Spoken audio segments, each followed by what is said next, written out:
Okay, last time I did a video with these, this one didn't have a full charge. It was only 1.25 volts. So, let's compare these again. This has a 1500 milliamp hour NiCad battery.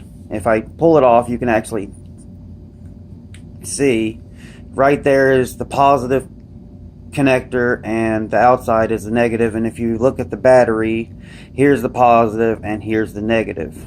So it's just pressed on and it works fine. It's worked for a long time. The only reason it can come off now is when I like to leave my glow plug igniters on until the motor gets decently warm. I don't like to immediately pull it off.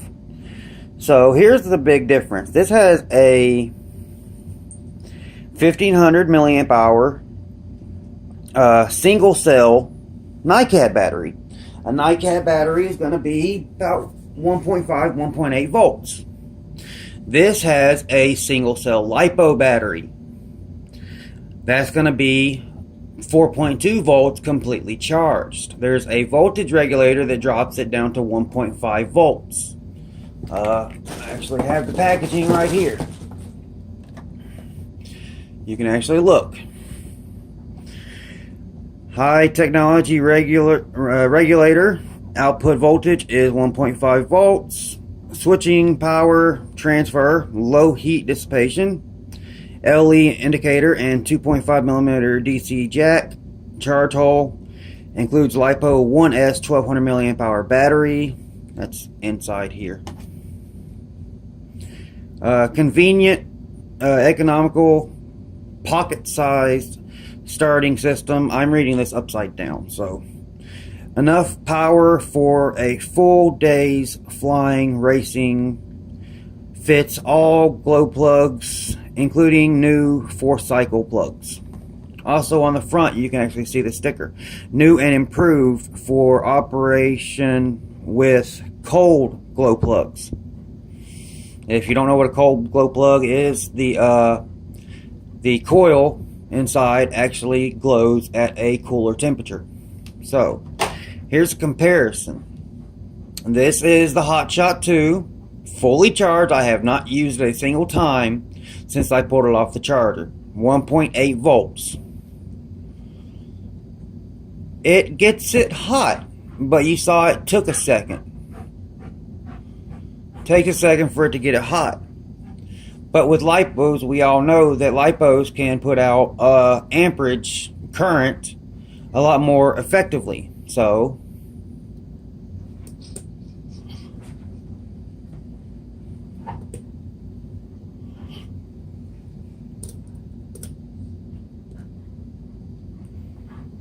you can see it glows hotter. Glows, if it's brighter, it's hotter. Oh, that's getting warm. But that's the difference between these two. This has really served me very well. I haven't had a single problem, and I love the fact that it's a twist-on type. But this one, now that I've learned the plunger type, I really like it. And I can leave it on since there's so much metal between it compared to this, that the whole thing is metal. I can leave this on until the motor gets up to about 150 degrees to make sure it'll run well. Do you need to do that? No, that's just how I do it. But a lot of people have been buying these and then posting it, and a lot of people have had a lot of questions about it. I've probably had this upside down the whole time now that I look at the camera. This is a very good glow charger. Rcats makes a glow plug charger that is 5200 milliamp hour.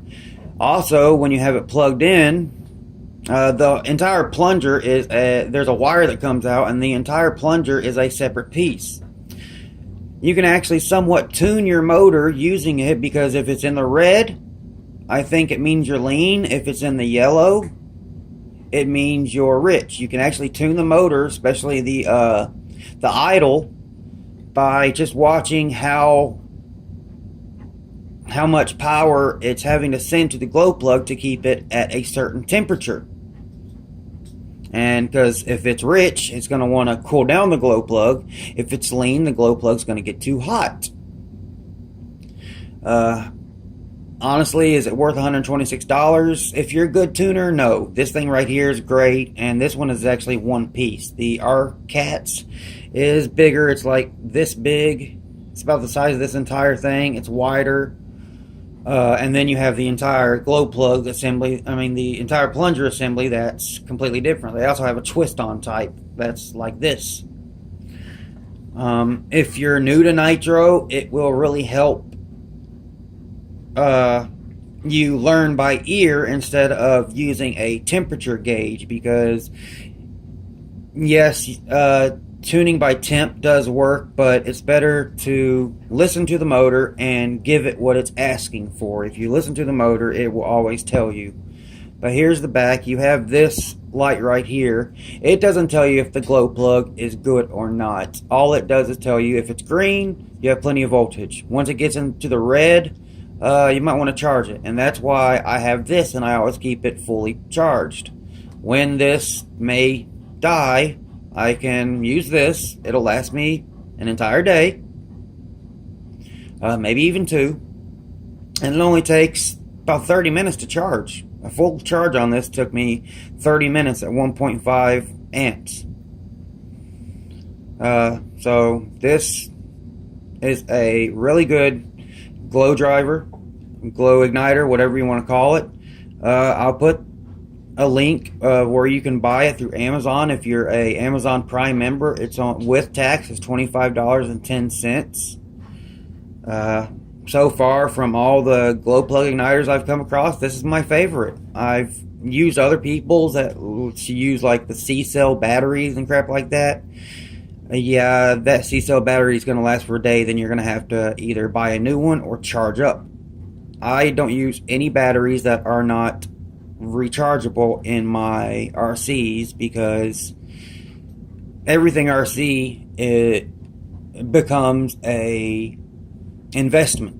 Like this right here, this is a very good investment, and for $25, I've never had my nitro start as quickly. It used to be 5-10 pulls with this one to get it started. With this one, maybe 3, but usually it starts on the first pull if I primed it correctly. So hopefully that'll help some people decide between glow plug igniters. As of right now, around the price point that this is selling at, this is probably the best one on the market. If you want to get a really good one, get the Rcats. Just Google that, Rcats glow plug igniter, and then it'll take you to their website, and you can buy it from there, and you can actually read up more about it. So, gonna end this here. Just remember, Lipo, NiCad, 1500 milliamp hour, 1200 milliamp hour, but this lasts longer because the 4.2 volts is being dropped to 1.5 because you're not using the full 4.2 volts.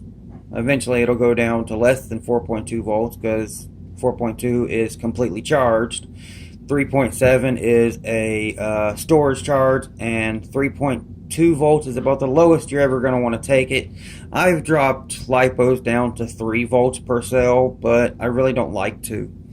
With my flying, anything that flies, I don't like dropping below 3.5 volts because there is a considerable decrease in RPM, motor RPM. So, hope this helps some people decide on what glow igniter they want. Thanks for watching.